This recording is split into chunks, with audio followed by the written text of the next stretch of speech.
My apologies. Thank you very much, for coming back, and we would resume our proceedings. Council, are we ready?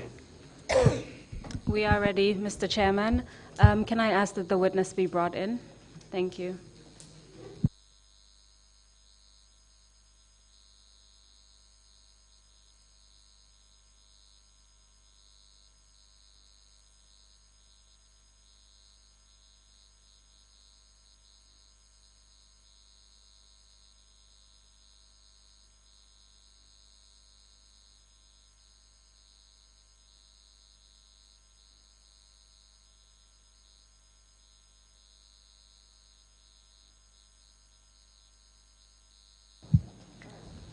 Good afternoon, RSM Jeng. Welcome back to the hearing.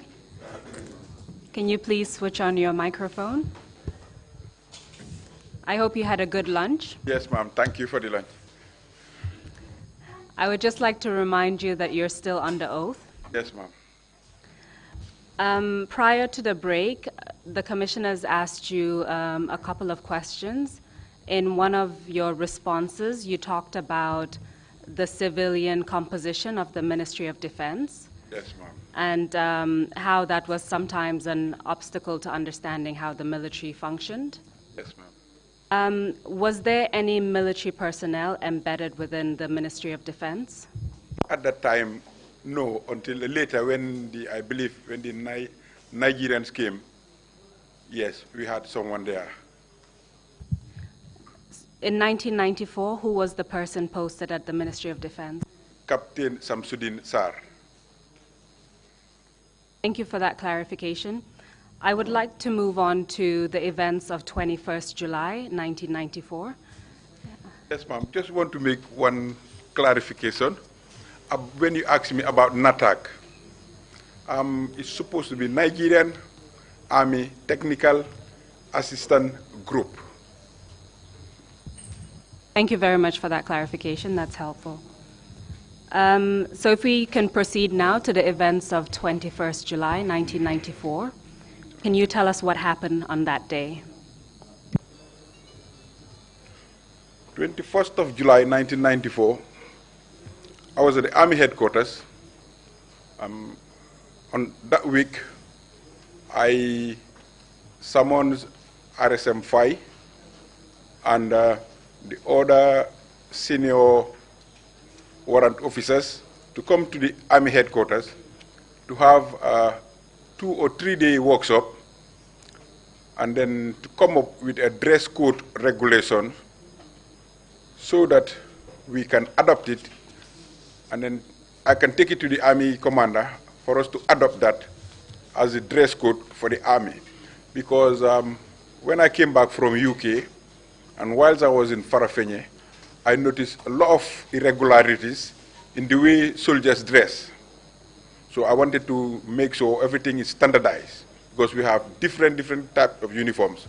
And then each one got a reason and why it should be worn.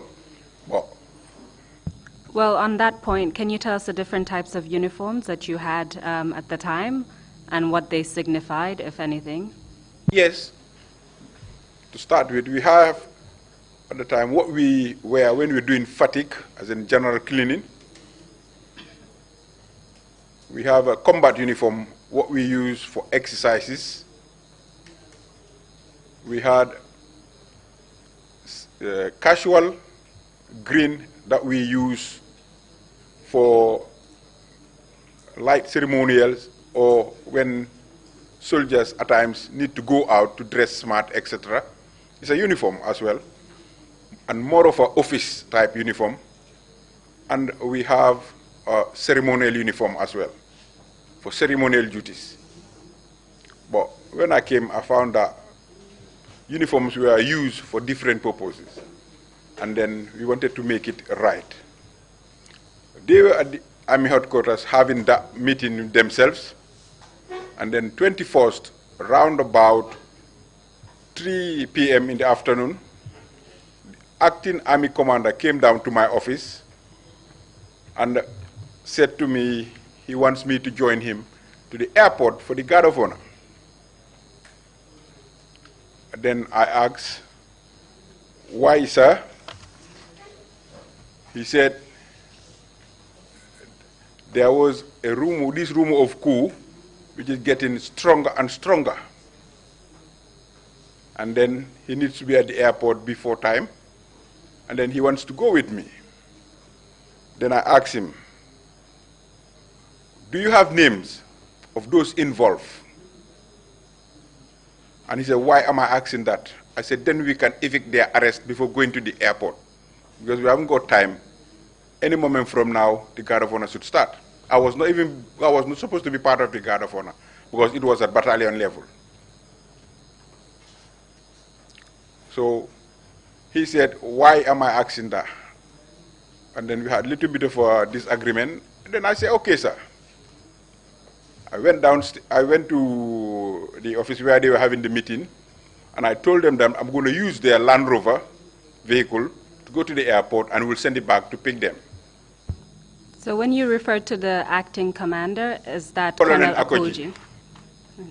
And did you understand why he wanted you to accompany him to the airport? Well, according to him, he would need me at the airport because the rumor was getting stronger and out of control, out of hand. Obviously, he needed me to be there to somehow bring things under control. Is this back to the influence that you described earlier, the influence you have over the men? Yes, ma'am. So you went downstairs and requested to use the Land Rover? So that brought RSM5 and the other warrant officers who were having their workshop. So I headed home, picked my uniform, my lunch, and my iron, went to the camp. On arriving at the camp, just before I enter, I saw the trucks with soldiers heading to the airport for the Guard of Honor. I stopped them and asked them back to the camp. The drivers came back to the camp. I asked them to come down and assemble by the flag post. And at the time, I saw Jibril Sey coming. I called him. And he said to me, he was told that I put him in the Guard of Honor at the last minute.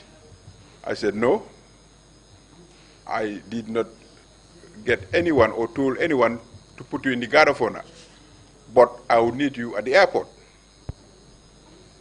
At that time, what was Jibril Sey's rank and what position did he occupy? He was a warrant officer class 2 and a company sergeant major.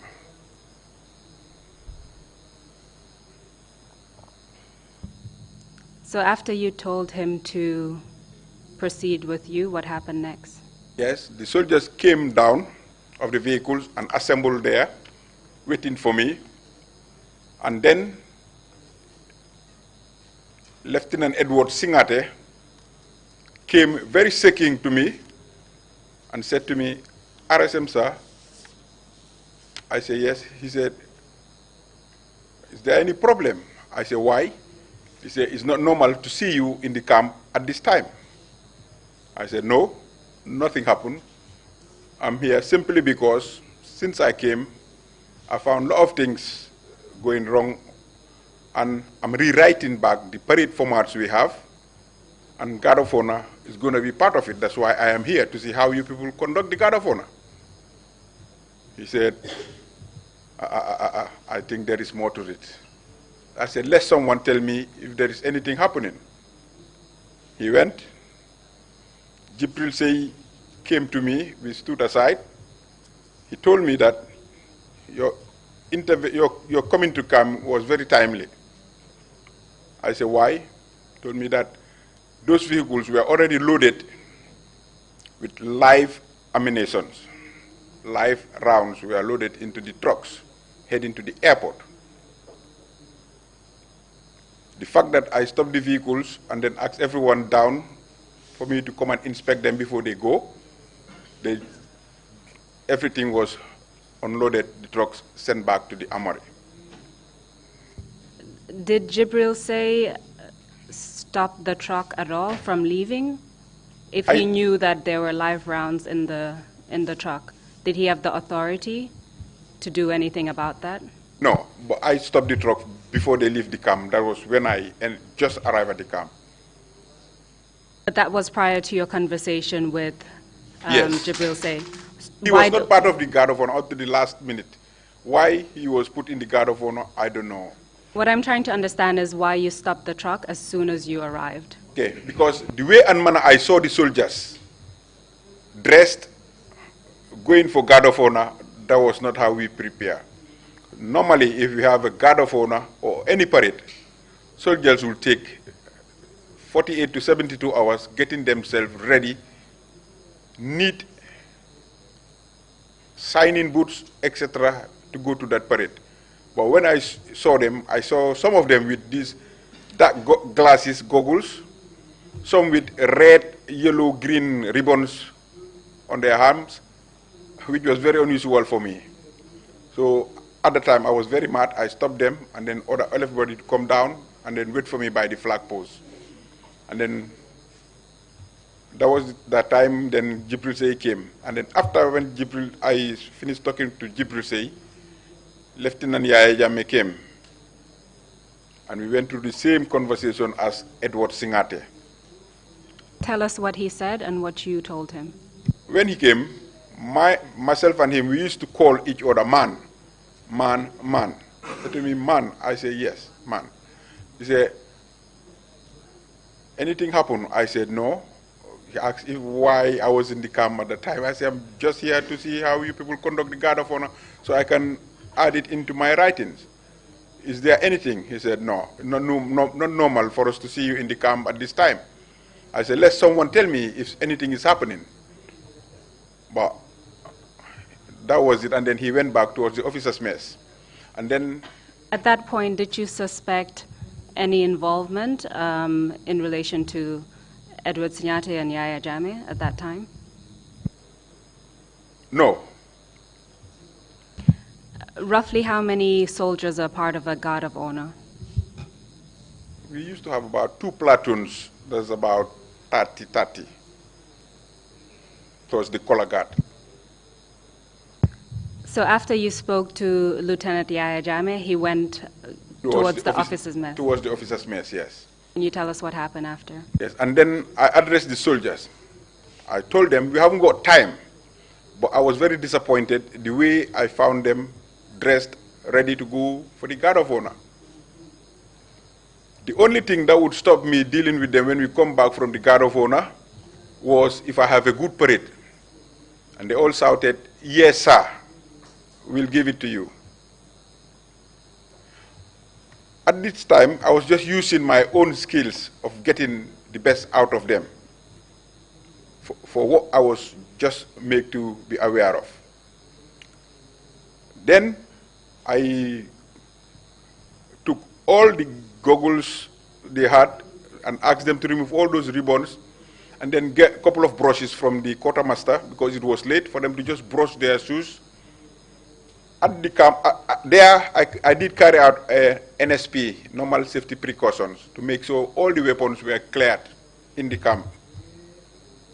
And then Say took my things, give it to someone to take to his house for them to get ready, and then called the sergeants, said they should take the trucks to go to the airport, but when they get to the airport, they should take them somewhere around customs, not the tarmac, and wait for me till I get to the airport.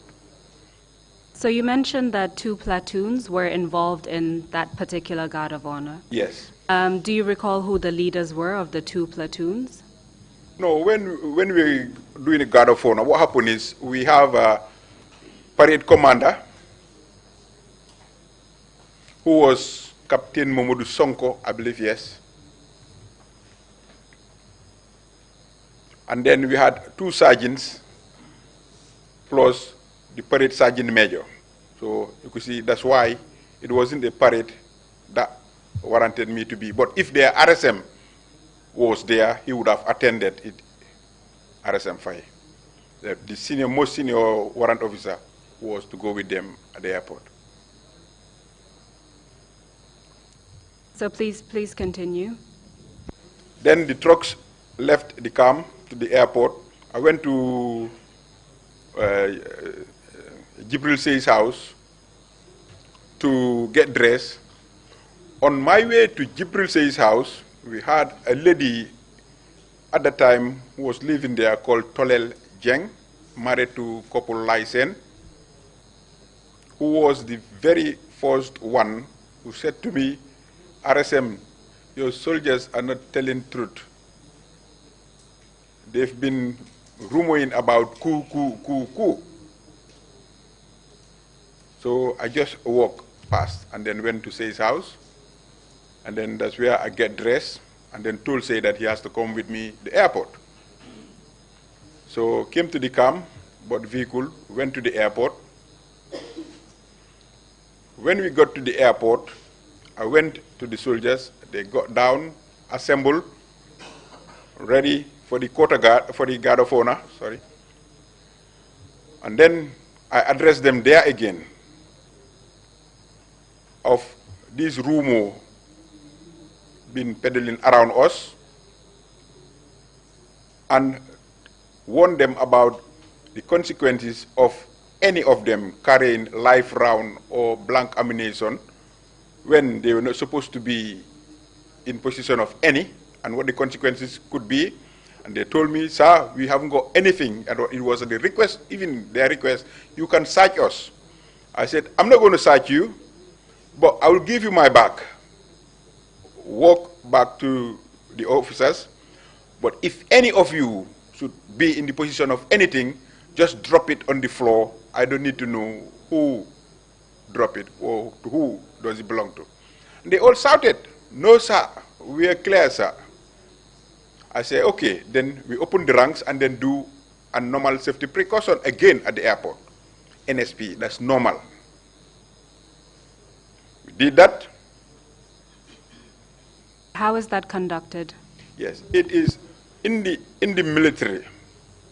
It doesn't matter, even if it's your commander or whoever, when he is to hand over a weapon to you, he has to do a normal safety precaution by making sure that there is nothing in the chamber and showing it to you to confirm that nothing is there, he release and then hand it over to you. And you too repeat the same drill and then you move on.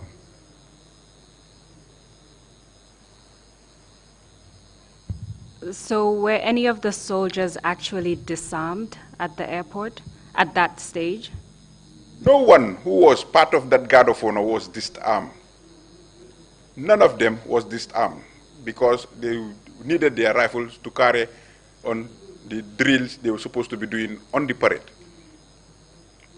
There, the sergeants conducted the normal safety precautions, and then they were okay. I was happy. I went to the acting army commander and told him that I'm ready for the parade to move on to the ground. He said, okay, we can go ahead. There, I called him aside.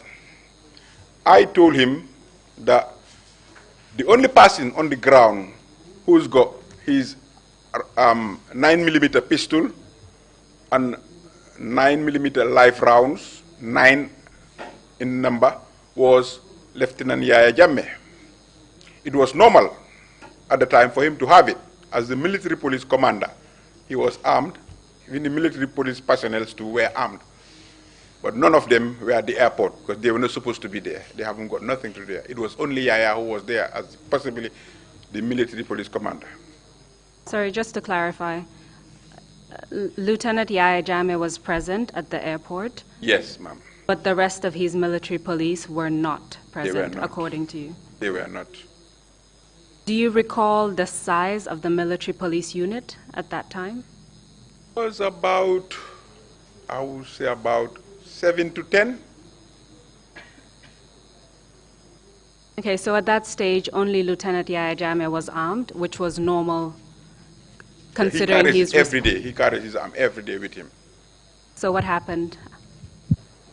While the acting army commander call him. I went and get the troops to march to the tarmac. They went on. Before they went, I repeated again, I need a good parade. They said, yes, sir. So when they went to the tarmac, I went back to Colonel Akoji. It was Colonel Akoji, myself, and other service chiefs, as in the Inspector General of Police, etc. That there was a category of ranks there. So Yaya came, Lieutenant Yaya Jammeh came. Acting Army Commander Colonel Akoji said to him, can we have your pistol so we can go ahead with the parade? It was there my suspicion started to be confirmed, because Yaya's reply was, don't try to be a hypocrite as if you don't know what is happening. Don't try to be a hypocrite as if you don't know what is happening. What did you understand by that? Whatever was happening, he knows. Whatever was happening, he knows.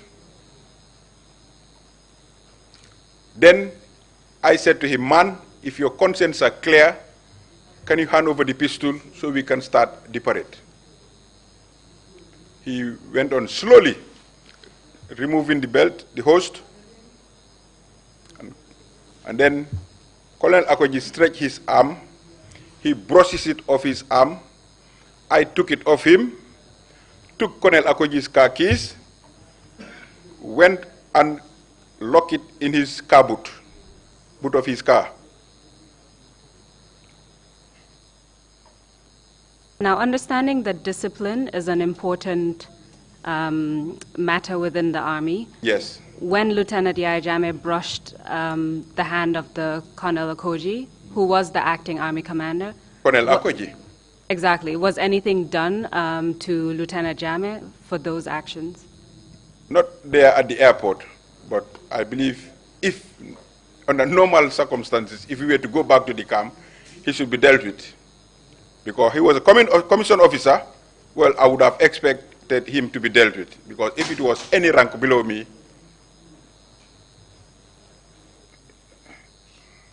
At any point while you were at the airport, first with the NSP, the safety precaution, normal safety precaution exercise, as well as the disarming of Lieutenant Jammeh, at any point did you notice if civilians were laughing in relation to those events? Was that in front of civilians at all?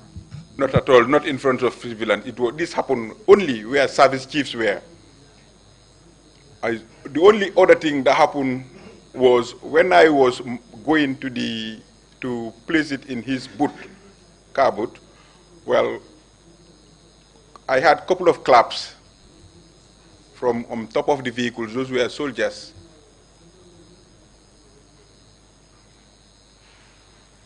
So after you took Lieutenant Jammeh's arm, did he stay at the airport or did he leave the airport? Yes, he stayed at the airport. Then we might move on to the tarmac because then the flight was very close. Literally start even taxiing before we got to where we were supposed to be. I went straight to the saluting dice, which was there before anybody came. I lifted it, checked under, and to show people that nothing is there that we're hiding, and then place it back down. And then when the plane came and then taxi, Saudauda came off the plane, the VIP took their position, as in the ministers, dignitaries, etc. And then I was trying to keep an eye on him. And then later, after when Saudauda came and then we went through the guard of honor, I saw Lieutenant Yaya Jammeh place himself at the last person of the VIP. He went and stand there to join the VIP. Then I went around, came and stood before him and the last person.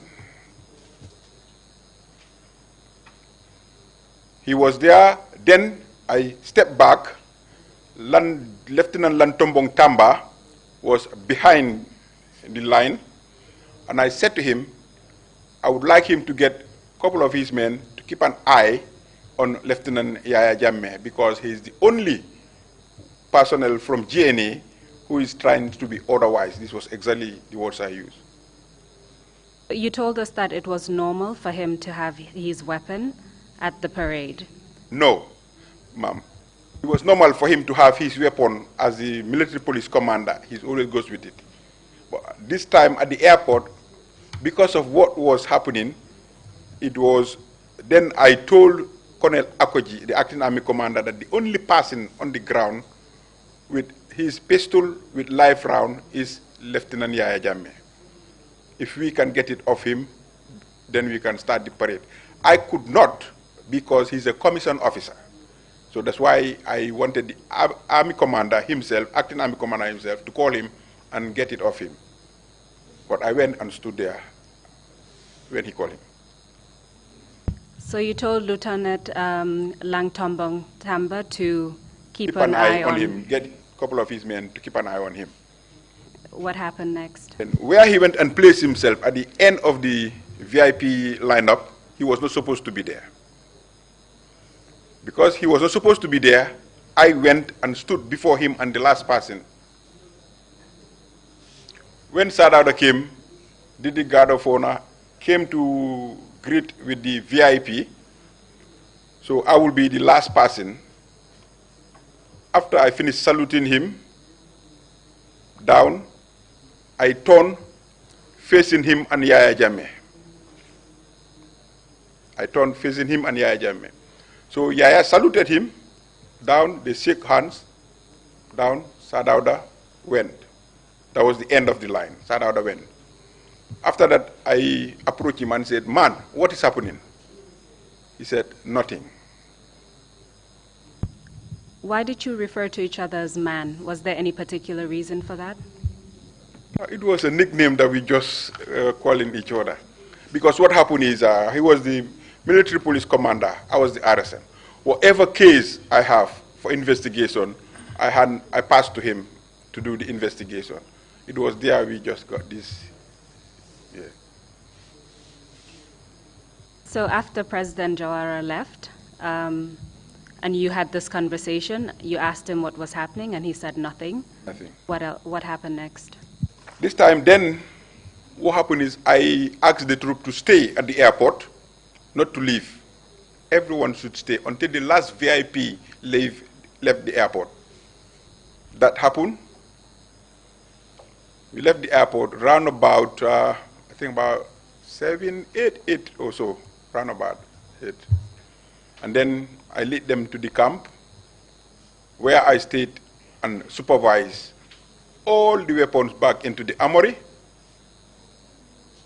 I called on Sergeant Mane, Musa Mane, to allocate 2 vehicles to drop the soldiers off the camp all the way to Westfield to go home, those who were not supposed to be in the camp or those who didn't want to stay in camp and not on duties, and a Land Rover for the officers.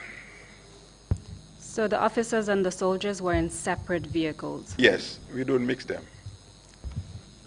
Please continue. So it was late at that night when the drivers came back. I was waiting for the last vehicle to come back. They came back,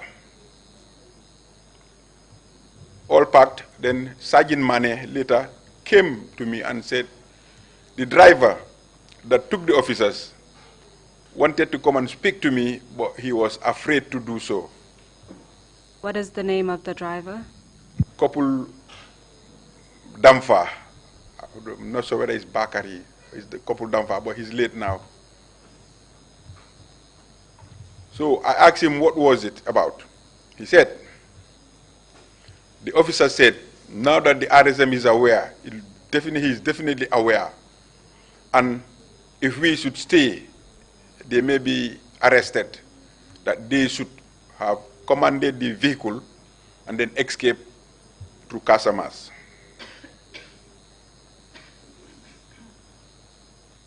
Did Corporal Damfa tell you which officers he was referring to? He didn't tell me what officers, but knowing the officers that the vehicle took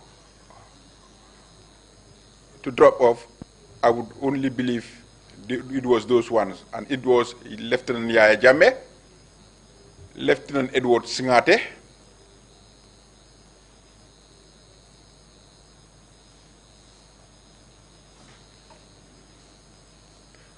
those two were definitely in the vehicle because I found them at Yundum when I came. And I would believe Captain Sonko as well because he took the guard of honor. You also mentioned Lieutenant Lang Tombong Tamba. Would he have been part of this? No, Lang Tombong Tamba was the state guard commander or 2IC at the time. He was at the airport because of the state guard. He was part of the state guard.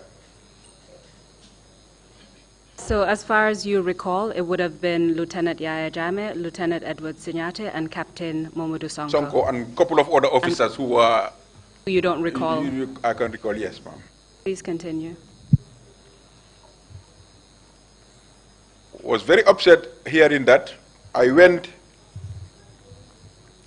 to the commanding officer's office there, the adjutant, and then I called Colonel Akoji and said to him, "Sir, this thing is getting more serious. This is what this driver is saying, and I think it's about time we start taking action." He said, "What?" I said, "If you have names of officers who are involved in this rumor of coup, can you please pass it over and give the instruction for me to effect their arrest?" He said to me, who am I to give him instructions? And then we had a little bit of altercation again. At the time, I got fed up and then just put the phone down and walked out of the office. That was the second time that you were asking Colonel Akoji to Yes. give you the names of... If you have them. If he has them. Did you believe that he had the names? Yes, I believe he has the names because of what Yaya Jammeh said earlier at the airport. But because they are commissioned officers, I cannot just go on start arresting officers. If they were to be non-commissioned officers and soldiers, I don't need his permission. I just go and do it myself. After his response to you, did you do anything else? Yes. I make sure the camp, the guards were all okay. Everything is set before I left and went home. Felt very, very, very, very, I would say, hopeless. This is a rumor that is going on, and the commander is stopping me from doing exactly what I really wanted to do at the time. So I went home. Remember, I was so tired. I was lying, head up, and then my elder brother came and then kicked me. I jumped. He said, "What happened?" I said, "Why?"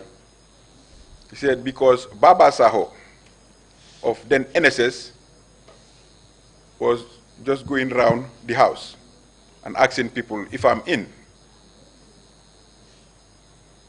Then I said nothing happened. I just closed my door, and that was it for that night. And NSS is the National Security Service, Security that's service correct? at the time. Considering the chain of command, did you have any other recourse after Colonel Akoji dismissed your suggestion that he give you the names so that you could take action? Because he was the acting army commander, and as RSM, I deal with him directly, was supposed to be dealing with him directly. So, if anything, I get to him directly as the RSM. So on the 21st of July, as far as you're aware, were either Colonel Dada or Colonel Guadebe present in the country? Oh, I forgot to mention that. Then Colonel Guadebe was in Nigeria. He went to do his final report before the 21st. And I remember when he was going, my last conversation with him was, I'm going, when I come, we will start full-fledged work. And he himself said to me, some of these officers need to go back. By the time I come back, everything will be sorted out. Then 21st, he was not in the country. As far as you're aware, was Colonel Dada in the country on the 21st? General Dada was in the country, was the general, was in the country. And can you explain again why you believe he was in the country on that day? He was in the country, he didn't travel out because I saw Dada 2-3 days before the coup. He was in the country at his residence. You explained to us earlier that he had refused to go back to Nigeria, and that created a command crisis, so to speak. Yes, ma'am. Because NATAC were taking orders, had so much respect for him, that he had so much influence in them, that the new army commander came, none of them went to pick him at the airport. I would say they were even afraid of going to meet him at the airport because Dada was present. So on the 21st at night, you were at home. Knowing what you knew about the rumors of coup and the information you received from Corporal Damfa, Yes, ma'am. you went to sleep, and then now the 22nd. Can you tell us what happened on that day? On the 22nd, what happened is, normally we have a truck. I used to drive to Banjul, but parking was a problem. Then I do join the vehicle that takes the men to the headquarters and take along breakfast for the guards as well. They pass by, pick me, and then we go. I was waiting for this vehicle until about 8:30, going to 9. Vehicle never turned up. So I decided to go to the main road and pick a transport to go to work. So when I got to the main road, waiting for transport, I found other soldiers whom we normally give lift to Banjul. Well, the next vehicle came, that was Captain JP Jase, Joseph Jase. He was driving his BMW, I think BMW 320, going to Marine Unit. He was working under the Marine Unit. Where were you waiting to get transport? Kalinding Highway. So he stopped, and then I got in. As soon as he started driving, he said to me, RSM, what happened in your camp? I said, why? He said, there is this vendor who normally goes to sell at the camp, came back very early and told them that soldiers are just firing in the air at the camp. I said to him, possibly, it's because of this exercise they're talking about. He said, no, I think there is more to it. I said, well, not am I aware. Then we went all the way to about 200 to 300 meters before the bridge, Denton Bridge. This is Denton Bridge. We were stopped by Captain Amadou Souare. And then I noticed that they laid ambush just right at the edge of these mangroves towards the main road. He had about a platoon there, about 30 men or so there. This is the TSG, former TSG. And then he came, checked in the vehicle, and I asked him if there is anything. He said no. They wanted Lieutenant Jase to open the boot. He did, nothing. And then they said, okay, we can move on. As soon as the vehicle started moving, the road was closed. So just to clarify, your testimony is that Captain Souare was on the right-hand side going to Banjul. So it wasn't after the bridge, but it was before No, the bridge? it was before the bridge. About 200 to 300? 250 meters to 300 before the Before bridge. the bridge. And the ambush was set on the right side as far On as the you right-hand could side, tell. exactly where he was. And this was around 9 a.m. in the morning? After 9. After 9 in the morning. 9, yeah. Please continue.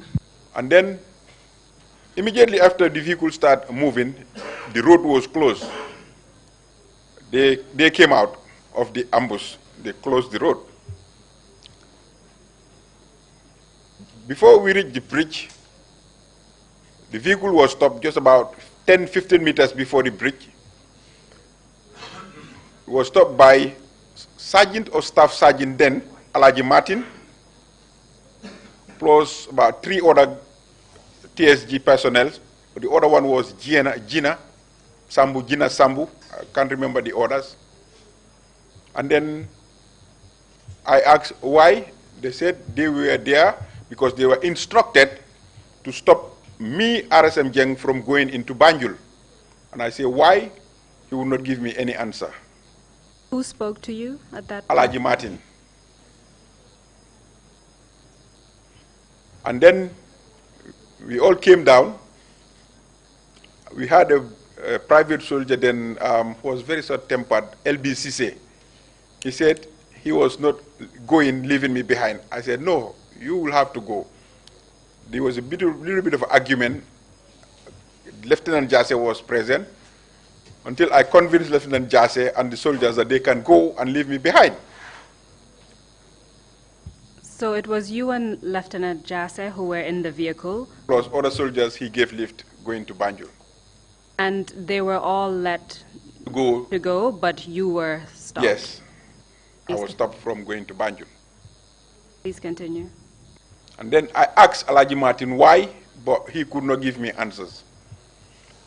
And then a few minutes later, they were trying to evict arrest on me. I said, no, over my dead body, not in uniform. I haven't done nothing, and I don't know why. I was not holding nothing apart from my pay stick, the stick I normally hold, and a little bit of a black folder, leather folder. So I said, no. We were there for about 15 to 20 minutes. Then I saw a vehicle drove to the bridge, which was GNA 47, I believe, the short Pajero that normally sweep for Sehu Sabali, then vice president, came, and in that vehicle was Captain Samsudin Sar and Lantombong Tamba. They came off the vehicle, right quarter wave into the bridge from Banjul. They parked the vehicle there, and then they walked halfway to the bridge. Samsar stopped there. Would not come to have any eye contact with me or so, for whatsoever reason, I don't know. Lantombong came to Alaji Martin, and they were talking. And then I tried to find out from Lantombong what happened and why am I being stopped from going to Banjul. It was there, they said, because soldiers were armed coming to Banjul and I was responsible. I'm not responsible. I don't even know what is happening. He went back to speak to Samsar, and then all of a sudden, I saw their attention being focused on the mangrove swamp just after the bridge from Banjul on the left-hand side. And then I could see Alaji Martin and his men too were paying attention towards that direction. Then I turned to see what was going on. I saw a section of soldiers from GNA, section about 9 men, plus a corporal from GNA, heavily armed. Heavily armed. And then I checked and recognized the corporal, who happens to be Tumbul Tamba. I shouted his name, and he responded, yes, sir. I said to him, come here. And you said they were heavily armed. What kind of arms were they carrying? They had machine guns and rocket propelled grenade launcher, RPG. I was worried because for me, most of the soldiers in Yundum at the time didn't even know that we had those weapons. To see them out now, them holding it without even going through the training to use it, that was a real cause of concern for me. When he came, in their presence, I said to him, why are you people so heavily armed? He said, sir, officers armed us, sent us to come and secure the bridge, that they're coming. He say which officers armed them? No, didn't. Then I said to him, okay, go back to your men. He took a couple of steps, about 5, 6 steps, stopped, turned back, came again and said to me, but sir, we were told that after we secure the bridge, when soldiers come, we'll meet you in Banjul. By who? Officers. I said, I don't know. I'm not even aware of what is happening. At that point, he was suggesting that his understanding was that you were part of the coup. Yes, the soldiers were made to believe that I was part of it. And I believe that's why most of them took part. As a corporal, he was essentially under you as an RSM. Yes, he would be under me. So after he said that, what happened next? And I told him, no, not am I aware of anything happening. So I asked him to go back to his men. And then I turned around to Lieutenant Lantombong Tamba, Alaji Martin, and said to them, whatever is happening, you people should use my presence here to stop these people from crossing the bridge. All I would need is try get me a good reinforcement from Banjul. I would use these soldiers as well to join me. We will stop whatever is coming to the bridge. You mentioned Captain Samsudin Sar. Was Yes. he present at that point when you He were was having standing by his car. He didn't come close to me for us to have any conversation also. So at that point, when you spoke to Sergeant Alaji Martin, as he was at the time, and Lieutenant Lang Tombong Tamba, I could hear. did you believe that they were part of the coup? Because you were suggesting that they use your presence in order to stop what was happening. No, I offered them to use my presence at the bridge at that time to stop soldiers coming to take over the bridge or cross if they can get me reinforcement from Banjul, and I will use those soldiers who are already there to join me to stop it. Because I could see that they had the impression that I was part of it or I was part of whatever is happening. But they saw no interest in what I was saying. At that time, I had the former Deputy Inspector General of Police, AIG Chongan, communicating on the radio with them about whatever was happening, but I didn't see him at the bridge. Did you hear any of that conversation? It was on radio, and then I could not get exactly what they were saying. What happened? And then, this time, Alaji Martin and his group were bent on arresting me, asking me to join them into the police post at the Denton Bridge. I said no. I remember when we were having the argument there was this driver, there was this tailor called Mustafa Drame, who used to have his tailor workshop at number 1 Allen Street. He saw me and he asked me if there was anything. I said no, and then he said if he should go back home and tell my dad. I said no, I'm fine. After that, about half an hour later, I saw 2 trucks full of soldiers in combat ready stopped exactly where Captain Arme Suare laid his ambush and asked them, and once they jumped off the vehicles, they asked them to stand up. They all stood up. The next thing I saw is, which I believe they asked them to turn their berets. Could see them changing their berets because they had a red berets. and underneath the lining was black. I could see them turning their berets, and all the berets all of a sudden turned black. And they were asked to join them. They all went to the back of the soldiers. From your vantage point, as far as you could tell, were there any discussions between Captain Amadou Souare and the soldiers who jumped off the truck? No, all I saw was soldiers. As soon as they jumped down, they gun point them, and then you could see from Souare all the way down, just turn their berets, and then fall in at the back. From that truck, you mentioned soldiers. Were there officers? From the distance I was, I could only see soldiers jumping down. And then it was there, then I said, well, I saw my people. Let me go and join them to find out what happened. As I was walking, going towards the soldiers, I was very worried for a negligent discharge to happen because rifles have been cocked, engaged, trying to force me to stop. I continued walking. They were following me, asking me to stop. I continued walking. At this point, Lantombo Tamba went back to join Captain Sar, that vehicle. We went up to about 30 to 25, 30 meters, and we were asked to stop. We stopped. Then I started to recognize some of the people who came from Yundum. Then Lieutenant Yaya Jammeh was very visual. You can see him. Open. Apart from Lieutenant Yaya Jammeh, who else did you recognize? Captain Mamadou Sonko was part of it. Edward Singate was part of it. I believe Sadibu Haidara was there. And then other ranks and men were there. But most of the soldiers and non-commissioned officers were avoiding eye contact with me to recognize them.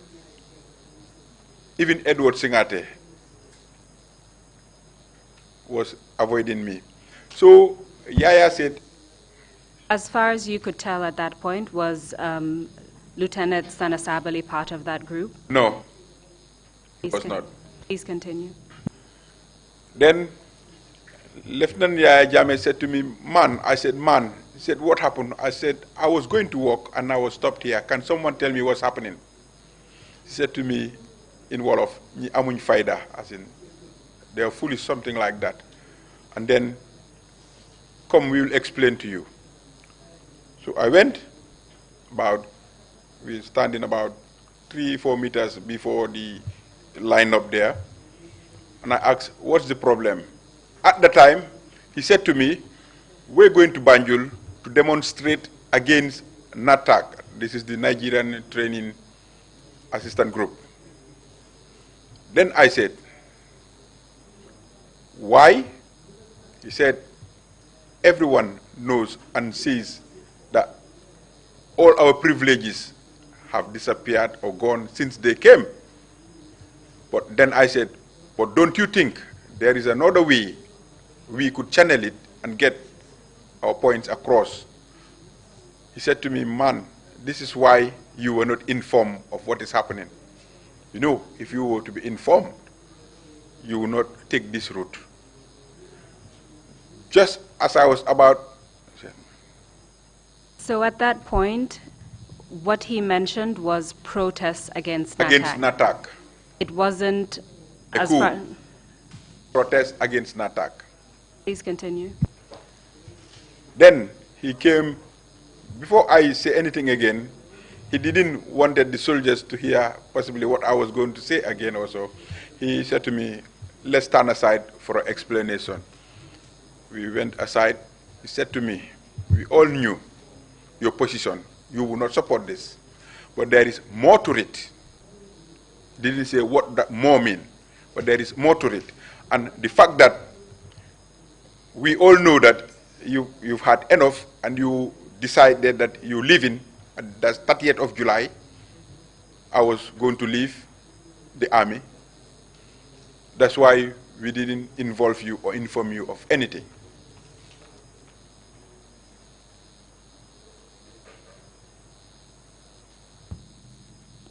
Why were you planning to leave the army as of 30th of July? Yes. What happened was come to a point that I felt definitely I tried everything, I've done everything, I've sacrificed everything, but at the end, it was not recognized and I was not getting anywhere.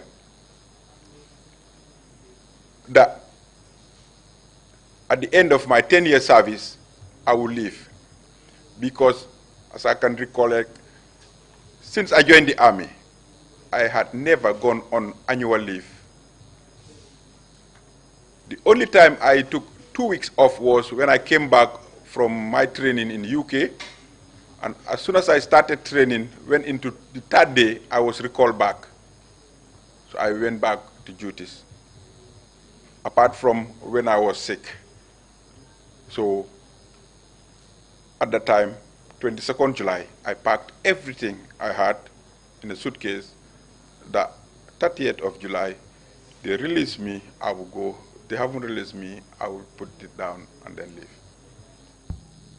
So at that stage, it was well known within the Army that you were planning to resign, or there were few individuals who knew that you were planning to resign? Yes, a lot of people know, because I remember the last Independence Day celebration I attended. I gathered them and said I need a very good parade. I didn't tell them why, but I told them, hopefully, I think this may be my last parade with you people.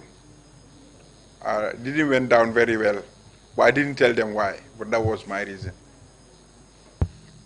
So at that point, your conversation with Lieutenant Yahya Jammeh, he told you why you weren't informed. He told you what was happening. What happened next after that conversation? Was there, I asked him, what happened at the camp? He said to me, nothing. I said, you sure? He said, yes. I said, hope no injuries, no nothing. He said, no. But I saw a soldier who was having his hand with blood all over on a bandage. I asked why. They said he was trying to open this ammunition box, which is in like a sardine tin, and then he was forcefully trying to peel it, and then he got his hand cut, and then they said that was the only guy who was injured in it. And then I said, what about the rest of the soldiers? He said to me, everyone is fine, only that they've sent about 2 sections to Fajara barracks, and they've already taken over Fajara barracks. I said, what do you mean? He said, yes, they've already taken over Fajara barracks. They sent there 2 sections. And in that group, that's where Sana Sabali and Dotfal was. Just to make sure we understand this correctly, a section is roughly 9 people. 9 to 10 men, yes. So 2 of them were sent to Fajara barracks, and they've taken over Fajara barracks. Please continue. And then I definitely said, that's it then, there's more to it. That confirmed, to me, that confirmed what was happening, but still could not take it. And then I said to them, make sure these boys are controlled while the people go to Banjul. I'm going home, I'm not part of it. If anybody needs me, I'm at home. It was there that they allocated a Nissan Patrol, white Nissan Patrol, to take me home, which I believe was the vehicle for Combo Police Station. So to understand the men who were at the bridge at the time, yes, you mentioned a section led by Tumbul Tamba, is that correct? Yes, ma'am. There was Captain Sware and his men? Yes, ma'am, who led ambush. And you said, did you say if that was a platoon or more than that? About a platoon, yes, ma'am. About a platoon. Then there was a truck? About 2 trucks. About 2 trucks. Do you recall roughly how many men? I would say about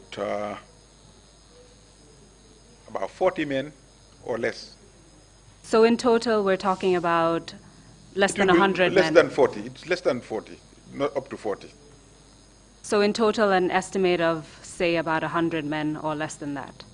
Far less than that. Far less than that. In total, yes. So you asked, you said you wanted to go home? Yeah, I told them I'm going home. I'm not part of it. whoever needs me, I'm at home. And then they provided a vehicle to take me.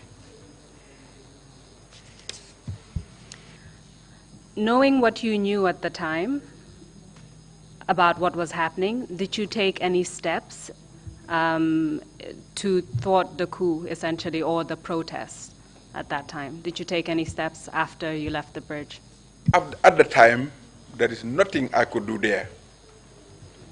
I called Army headquarters, and then I had a mobile. I called the Army headquarters and spoke to the chief clerk, who is W2 JA at the time. And this is in 1994. You had a mobile? Yes. Okay. When I came back from UK, 6310, small one. Nokia? Yes. Okay. Please continue. And then I asked of the Army commander's whereabouts. He said he's at home. Then I told him to inform him that I could not come in today because I was stopped the bridge from coming. TSG trying to evict my arrest. I'm going home if they need me. I said, okay. I proceeded with the vehicle. On reaching at Jimpex, the vehicle ran out of fuel. Came down, start walking towards the Westfield Johnson to get a taxi to go to Talinding. I received a call from W2 JA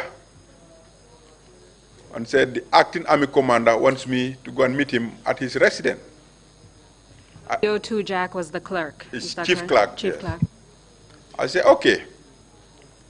I went straight to where I knew that he was. That's somewhere just very close to Combo Station. No one was in the compound. It was empty. And the watchman told me that he transferred. Then I went to Combo Station and then explained to them the situation. They said to me he transferred. He's in somewhere in Kirsering. I didn't know where he lived because I don't go anywhere near them, Nigerians. So even though you were the RSM of the RSM, Army, I don't know where you he did not lived. know where your acting I commander... don't know where he lived. Please continue. So it was the Combo Station officer who borrowed me vehicle that took me to where Colonel Akoji was. I went to Colonel Akoji's house. I found Colonel Akoji and a couple of other senior NATAC officers. And I found Captain Mamad Cham there.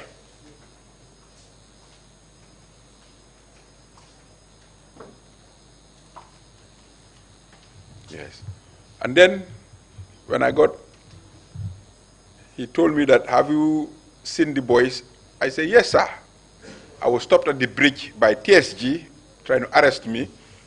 And I explained to him later, I saw the boys coming. I went to find out what happened, and they told me they were going to Banjul to march against NATAC.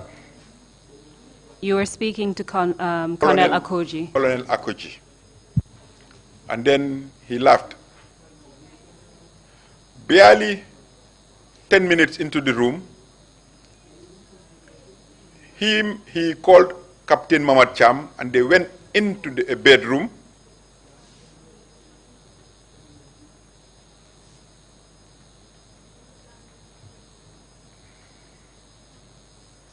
Sorry, before he called Captain Cham into the bedroom, I believe he received a call. And his response to that call and attitude told me that he was speaking to General Dada. What was it about his attitude and response that made you conclude that? For Colonel Akoji to say, yes, sir, he is talking to someone who seniors him. Yes, Oga. Yes, Oga. Yes, Oga. He was referring to someone who seniors him. That's why I personally, without a doubt, believe that he was speaking to Colonel Dada, General Dada. Is it possible that he could have been speaking to Colonel Guadebe? No. Guadebe was in Nigeria. But could you tell where that call came from? From Dada. Knowing what I know after, the call was from Dada. Please continue. Then, after that call... Sorry, just to interrupt. Were you able to tell Did you hear any content of that conversation From his response? I didn't hear what the other end was saying, but his response tells me that he was speaking to Dada. But did you hear anything else apart from his response, yes, Oga, yes, sir? Did he say anything else, any information about what was happening? Yes, I will look into it, and then I will get back to you, Oga, something like that. And then he called Mama Cham and invited him into a bedroom. They went into the bedroom. Don't know what they discussed there. He came back, he came out, his phone rang. He received a call, and he said to that person, give me 10 minutes and call me back. That was the end of their conversation. He went into the room with Mama Cham, and he was on the phone again, which I again believe it was Dada. And this time when he came out, he said to me, RSM, that call was the Nigerian Army Chief of Defense Staff, who was General 1 at the time. Nigerian? Sorry, Senegalese Chief of Defense Staff, General 1. And he said they were by our borders, but they could not come in because they had of a mutiny without speaking to someone in authority. And I said to him, sir, you're the most senior on the ground. I should not even be asked. And then there came again, who am I to give him instructions? Why asking me? I don't know.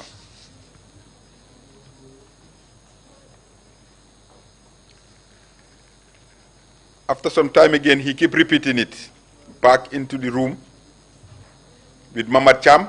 Whatever they were talking about, I don't know. Then when he came out, and then this General 1 rang, his reply to General 1 was, wherever Sir Dawda is, should give those instructions, because wherever he is, he has more means of communicating with the outside world than him. He cannot give those instructions, Sir Dawda should. Then, he went in again, his phone rang, he went in again with Mama Cham. Then Major Adamu, whom I knew and had relationship with back in Farafenye, looked at me 3 times and blinked, and then went out. I follow him. And it was there that he said to me, whatever happened, leave this place immediately. If anybody is to be gone down in this episode, what's happening, is going to be you. If there's going to be any casualty, it's going to be you. First casualty is going to be you. I said to him, thank you, sir. Why did he say that? Why do you believe he said that? Or what do you believe he meant by that? He knows what was happening, and I didn't know. And for what was happening, they could see my stance, my position, and if I was to participate, what it was going to be. And still they were not comfortable, possibly, that if I should happen to go back to interact with the men, I may do something that would jeopardize whatever was happening. Around what time of the day were you at Colonel Akoji's residence? It was sometime around 12, after 12, between 12 and 2. And is it your testimony that the only other Gambian officer who was present apart from yourself? Before I left, I believe Babukar Jata was there. Ben Wilson was there. Captain Ben Wilson. Do you recall how long you stayed at Colonel Akoji's I was residence? there for about, I would say, hour or 2.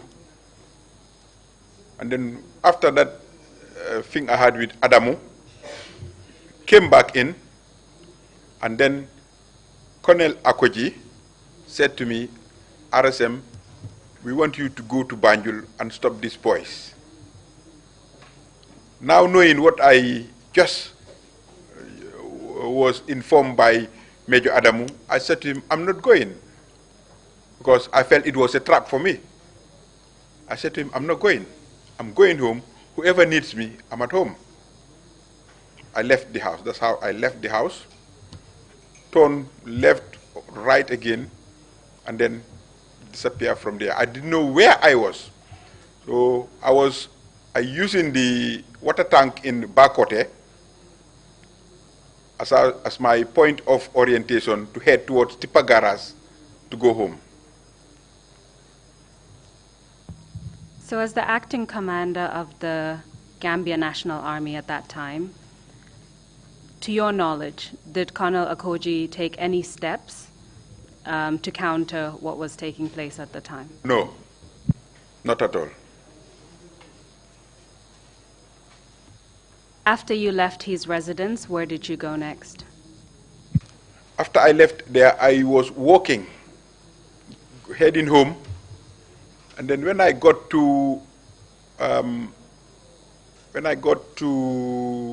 Bundung, I had a friend there called Baladabo. I went straight to his house. He borrowed me jacket. I wanted to go. He said, no, you're not going. Stay until you calm down. And then I had one man called Alajub in Brikama, who was my friend, a spiritual friend. He went and get him. The man came and said to me, you will have to stay here with me overnight. So I stayed with him there overnight, and he said to me, around about 3, 4, I was not comfortable. I said to him, I'm going. And then about 5, and then I left, went home, straight, dressed up, went to my dad and said, Dad, please pray for me, I'm going back to the camp.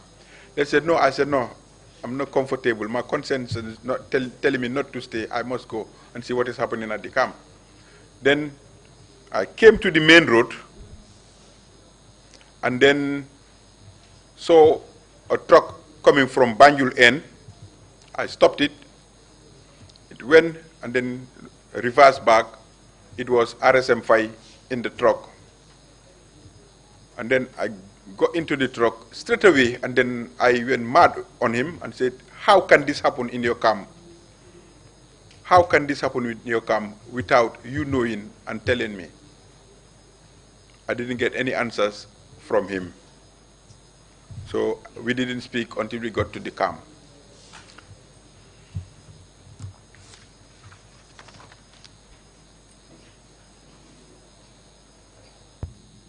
I think we can continue for a few more minutes and then defer to the commissioners for questioning. I believe we have about 14 minutes left. Yes, Councillor, you may continue. Thank you. Thank you, Mr. Chairman. So continuing from where you left off, RSM, what happened when you arrived at the camp? And this we're speaking of the 23rd July, 1994, the day after the coup. Yes, ma'am. When I got to the camp, the first thing I noticed was I saw the Nigerian High Commissioner's vehicle was impounded. I was very worried. Why would a diplomatic car be impounded in the camp at the time? I asked who was the camp commander. They said it was Captain, I can't remember, it was a major at the time, Sankare Baji, Mumudu Baji. Major, I believe, Captain Major, one of the two. And then I went to his office to find out why would the military, Nigerian High Commissioner's vehicles would be in the camp at the time. He said he didn't know. And then I told him we should try and get them to come and remove this vehicle from the camp immediately. Hope they know the implications of what they're doing. And then I went back to the guard room where I saw some senior officers being detained. And if I remember, Bunjak was there, our permanent secretary, Minister of Defense, and a couple of other Zandam, TSG officials and senior NCOs. Do you recall any of the other people who were detained apart from Major PS? Chris Davis was there. The adjutant, Lieutenant Gomez, was there.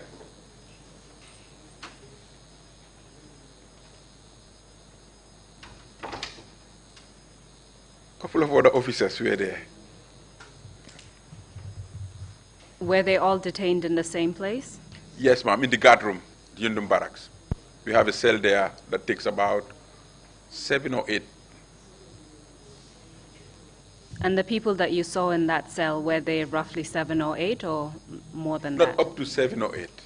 No, not up to 7 or 8. About 6 plus the civilians. Yes. About 7 or 8. Yes. So continue telling us what happened after you saw that. After that, I saw one sergeant at the time, who AMCC, he's late now, wearing a second lieutenant pip. I called him and said, why are you wearing that? He couldn't give me any explanation. I asked him to go and remove it and revert back to his sergeant rank. I then called RSM-5 to find out if all the arms that were released or issued out, they can account for it. He said WO2 Ba was responsible, who was Ibrahim Ba. I called Ibrahim Ba to find out. He could not give me any answer. And then I insist that they should try get a stock of every arms that was released. At that time, Ibrahim Ba disappeared from the scene. Few minutes later, Captain Momodu Sonko came to the guard room. Before he got to the guard room, he was mumbling. I don't know what was he saying. Then he had a little bit of altercation with Sergeant Nyankabare, to the extent that Sonko said to the sergeant, you have to be very careful. I'm having a pistol with rifle rounds. And then the sergeant replied and said, excuse my language, na alafta menkela momo ya kejam binyo ba jarfu nyaw. Said something very nasty. What happened, whatever. Can you please translate that for us? Sorry. To the extent that you can translate all of it. Captain Sonko had a little bit of altercation with Sergeant Kabare. What they were saying, I don't know. I only heard Captain Sonko saying, Sergeant, you have to be very careful. I've got a pistol with live rounds. And then the sergeant replied back by engaging his AK-47 correct in whatever you people want or planning to do, it will not happen here. If anybody try it, possibly that will be the end of it for all of us. It was in a different vocabulary, yes. And then I called on RSM-5 to take the weapon off Sergeant Kabare and clear it. And then turned around and said to Kabare, don't you know that you are speaking to a commissioned officer using such language? Behave yourself. And then said to me, RSM, sir, you don't know what these people are up to. And then, this time Ibrahim Abba was nowhere to be seen, W2 Ibrahim Abba. After an hour or 45 minutes or so, we saw a convoy coming into the camp from Banjul. The convoy came. It was led by Sana Sabali, Edward Singate, and then Samsudin Sartu came off. Sana Sabali went mad. Who was responsible of these lies? Who was responsible of these lies? I don't know what he was referring to. Meaning, whatever they were told and what he found at the camp was not true. And then he invited me to the RSM's office. We all went. And he said to me, they were told that I was regrouping, reorganizing the soldiers to go after them. I said to them, I'm not even armed. You see, all the soldiers were armed, I'm not even armed. All I was doing is trying to bring back order into the camp, because we need it. It was there whilst we were talking, a report came to the camp that a grenade exploded in Sukuta. A stick grenade, Chinese stick grenade. Say, that's it. And then he said to me, but that's okay. He left. Back into their vehicles. Vehicles start to move out of the camp, about 100, 150 meters. They stopped. And then he came back, they came back, and he said to me, we went back into the RSM 5's office, and he said to me, because I choose not to be part of it, and now that they've already have finished what they were doing, it will be okay if I just stay away until they're ready. They will let me know what my fate is. Who said this? Lieutenant Sanasabali. Please continue. Then I said, okay. They left. For me, at the time, the safest place to be was the guard room where the detained officers are. So I went to the guard room and said to the guard commander to search me to join the detained. He said, no. I said, no, search me. I'm going there because I'm not armed. I will not sit idle for someone to just, that's just me thinking, come behind me and shot me. And then I went there. He said to me, he will not search me. I just removed a couple of things I had in my possession and I just placed it on the decks and then went. I remember I had some money in me. I just went and joined the officers there. We were there until about 8 p.m. If I can just stop you there. So the events that occurred happened in the morning or in the afternoon? Sanasabali and others coming to the camp? They came in the afternoon. That was in the afternoon? Yes, in the afternoon. Okay. Before we proceed to what happened at night, I think this might be a convenient place to stop. No, we have 5 minutes, so I'll let you continue with what happened that night. So we're still on the 23rd of July? Yes, ma'am. At night. And you're at Yundum Barracks in the guard room? Yes, ma'am. Please continue. Around about 8 p.m., Lieutenant Edward Singate and Sadibu Haidara came to tour the camp. I remember when they came to the guard room, I was already with the detained officers, senior officers. I was sitting down, and then he stood by the door and said, who's that? And then someone was saying, RSM Jeng, and I turned. He went down. Don't want our eyes to be too far. And then he coldly said, RSM. And then he left the guard room. That he was going to State House and see what they can do about the situation there. So we were there. Round about 2 in the morning, I had my name being shouted. It was it was Captain Durcham. Where is RSM Jeng? Where is RSM Jeng? So I stood up. He said, bring him out. I came out. He said I was needed at the State House for a meeting.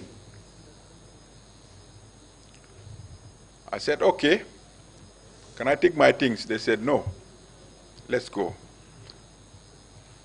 I came out of the guard room thinking I was going to go in his car. He said, no. Then the Toyota Coaster, the car is 24 passengers, was parked outside. They said to enter. Whilst I was going in, I sort of missed my step, and I could had a rifle being engaged. I said, then they should put the lights on for me to see where I'm going. At that point, when they flicked the lights on, I was very worried because I saw a machine gun right behind the driver, facing the back, and there was another one at the back facing the driver. And I have to sit in between these two machine guns.